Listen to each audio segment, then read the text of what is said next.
Assalamualaikum warahmatullahi wabarakatuh. Hello everyone, back to us, group 1 for language assessment. So let me introduce myself. My name is Muhammad Goja Zikra. I will let you know about my group. For the first is Aishi Shafitri and the second is Aulia Fauzi. Okay, now we will talking about the practice assessment. Okay, so I will explain to you about the practice assessment, the concept and the purpose.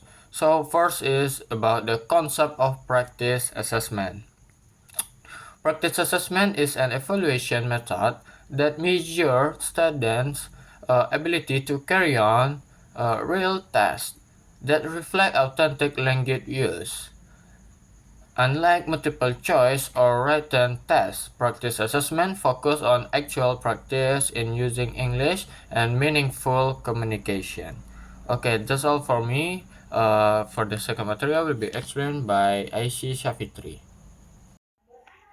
Thank you to moderator. I'm IC Shafitri, NPM 32. I wanna explain about purpose of practice assessment. There are several important purposes.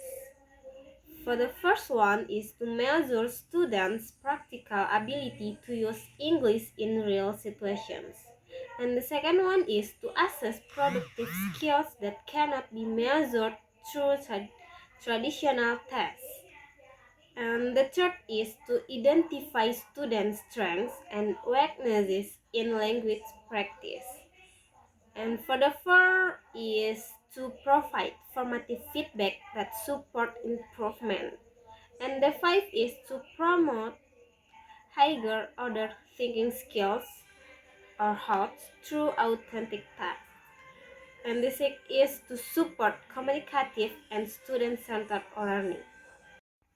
Okay, next material is text of practice assessment.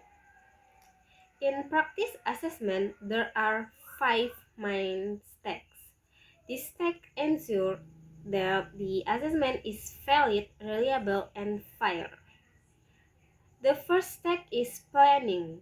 In this step, the teacher identifies which competencies will be assessed, select the type of practice tasks such as role play or presentation, and set the assessment criteria such as fluency and accuracy. And the second step is instrument development. Here, the teacher develops assessment instruments such as rubrics, writes text instructions, and determines the scoring scale. The instrument must be clear to ensure consistent scoring. And the third step is assessment implementation. The teacher explains the instructions student conduct the assessment process, and collect student practice either live and through recording. And the fourth step is scoring and feedback. The teacher scores the student using the rubric and provides formative feedback. If there are multiple raters, moderation is conducted to ensure reliability. And the fifth step is reflection and evaluation. In this step, the teacher evaluates whether the instruments are valid and reliable. If weaknesses are found, the instruments are revised for future assessment. Okay, that's our material from me. Thank you, and back to moderator. Okay, thank you, the moderator. The next material will be explained by me. The material practice assessment instrument. Practice assessment instruments ensure that scoring is objective, consistent, and aligned with learning goals. A type of assessment instrument.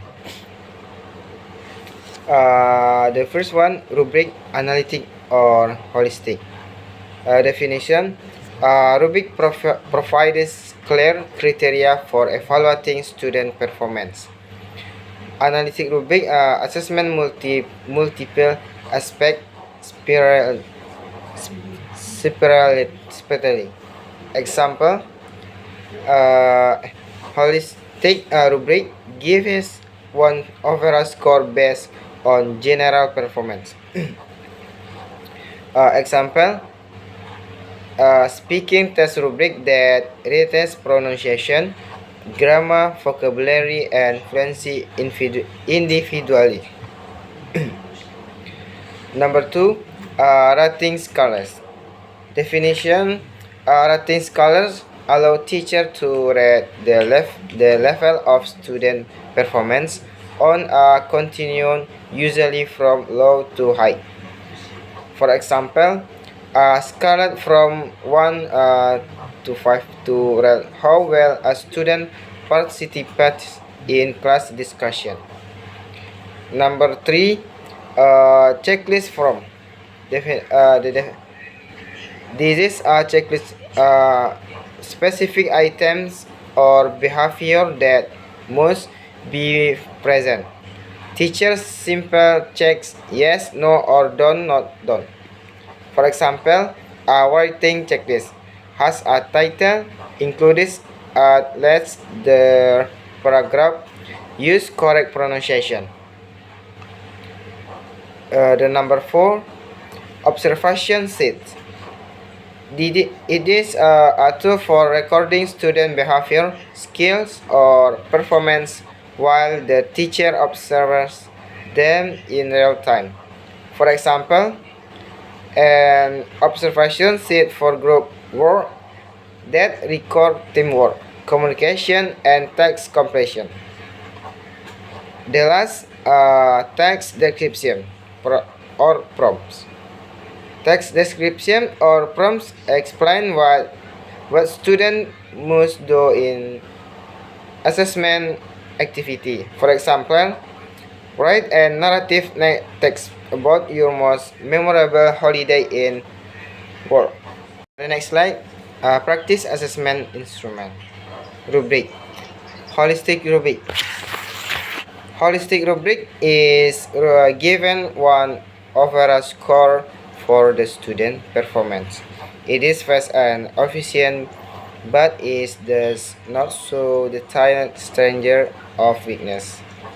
Analytic rubric and evaluate several criteria separately, such as fluency, accuracy, vocabulary, pronunciation, and content organization. It provide more detailed and specific feedback, helping teachers identify which areas students need to improve. Analytic rubric, assessment multiple aspects, separately such as number 1, fluency, number 2, accuracy, number 3, vocabulary, number 4, pronunciation, the last, content and organization. The next, back to moderator. Thank you. Okay, thank you to Aishi Shafri and Aulia Fauzi explain about the practice assessment. Okay, now we will giving conclusion about the practice assessment. So practice assessment is essential in language assessment because it measures the student's real communicative ability. To authentic test, effective practice assessment required a clear concept, a structured process, and reliable instruments such as analytic rubric. By following each stage from planning to evaluate, teacher can ensure valid, reliable, and meaningful assessment that improves student language development. So that's all for our group. Thank you for your attention. We are from group 1. Assalamualaikum warahmatullahi wabarakatuh.